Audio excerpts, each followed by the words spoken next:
এই তন্নিটা কে? সে আমি তো বলি সে হচ্ছে একজন তেলা বিক্রেতা, সে তো নারী উদ্যোক্তা। আপনারা দেখেছেন এই করোনা ভাইরাস আক্রান্ত হয়েছে আমাদের তন্নি আপু। বাংলাদেশ জামাত ইসলামের অর্থাৎ বর্তমান বিরোধী দলের নিবন্ধন বাতিল চেয়েছে, কিন্তু এই করোনা ভাইরাস আপনারা জানেন বাংলাদেশের কোন রাজনৈতিক দলের সাথে তার কোনো সম্পৃক্ততা আছে বলে আমার মনে হয় না। তবে সোশ্যাল মিডিয়াতে আমি যা দেখেছি তিনি আওয়ামী লীগের পক্ষ নিয়েছেন, আওয়ামী লীগের বিভিন্ন মন্ত্রী এমপি বা বিভিন্ন সমাবেশে বা আওয়ামী লীগের সাবেক প্রধানমন্ত্রীকে নিয়ে তিনি অনেক কথাই পজিটিভভাবে বলেছিলেন। তার সাথে আরেকজন অ্যাডভোকেট পেড্রো সারা বসেছিলেন, তিনিও আওয়ামী লীগের আইনজীবী। অর্থাৎ আমার প্রশ্ন হলো যে আমরা অনেক রক্তের বিনিময়, জুলাই আগস্টের আন্দোলনের বিনিময় আমরা অনেক মায়ের বুক খালি হয়েছে, অনেক রক্ত ঝরেছে। যে রক্তের বিনিময় আমরা একটি গণতান্ত্রিক অন্তর্বর্তীকালীন সরকার পেয়েছিলাম, তারপরে গণতান্ত্রিক প্রক্রিয়া আমরা একটি সুষ্ঠু নির্বাচন পেয়েছি। নির্বাচনে যা হয়েছে তা তো আপনারা অনেকেই জানেন।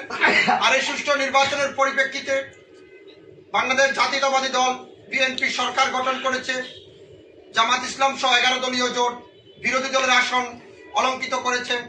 কিন্তু হঠাৎ করে এই অরাজনৈতিক তন্নি আপু থেকে এসে উড়ে এসে জুড়ে বসে জামাতের নিবন্ধন বাতিল চেয়েছে।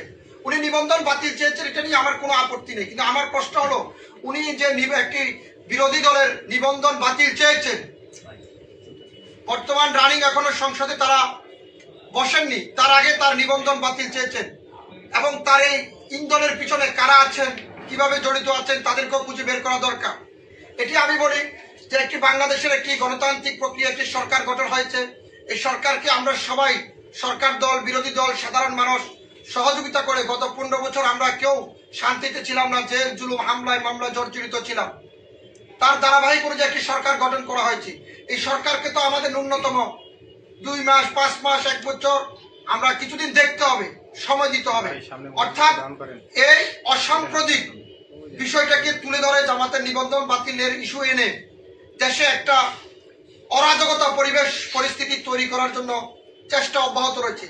এতে করে বিএনপি যেমন বিপদে পড়বে, তেমনি আবার বিরোধী রাজনীতিরা আন্দোলন সংগ্রাম করবে।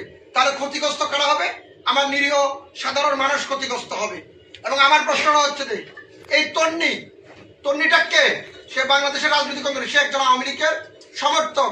আজীবন দেখলাম সাবেক প্রধানমন্ত্রীর গুণগান গেয়ে গিয়েছেন, শেখ হাসিনার গুণগান গিয়েছেন। এখন তার পাশে যিনি বসছেন ওই আইনজীবীরও আমি বিচার চাই। উনি একজন আইনজীবী হয়ে উনি আরেকজনকে সামনে রেখে, উনি কিন্তু পরিপূর্ণ আওয়ামী লীগের একজন আইনজীবী, ওনার নাম হচ্ছে পেড্রো, হাইকোর্টের উকিল, ওনার নাম হচ্ছে পেড্রো সারা। আমার প্রশ্নটা হচ্ছে আমরা এত কষ্ট, এত পরিশ্রম, যদি কোনো রাজনৈতিক দল এই নিবন্ধন বাতিল চেত বা এই নিবন্ধন বাতিলের জন্য আবেদন করত, সংবাদ সম্মেলন করত, তাহলে আমরা এই দুঃখ কষ্টটা মেনে নিতে পারতাম।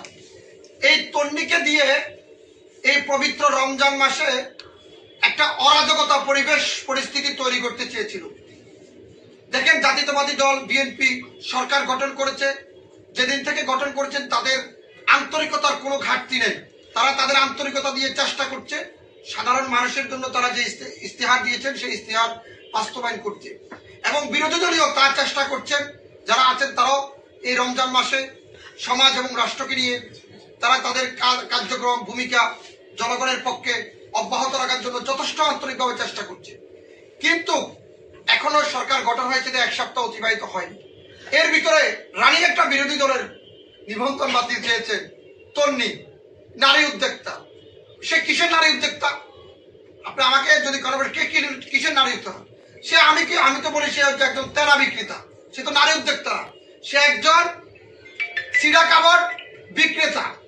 সে নাকি বাংলাদেশের এত বড় একটি বিরোধী রাজনৈতিক দলের নিবন্ধন বাতিল চেয়েছে, যে নিবন্ধন বাতিল করে শেখ হাসিনাও বেশি দিন থাকতে পারেনি।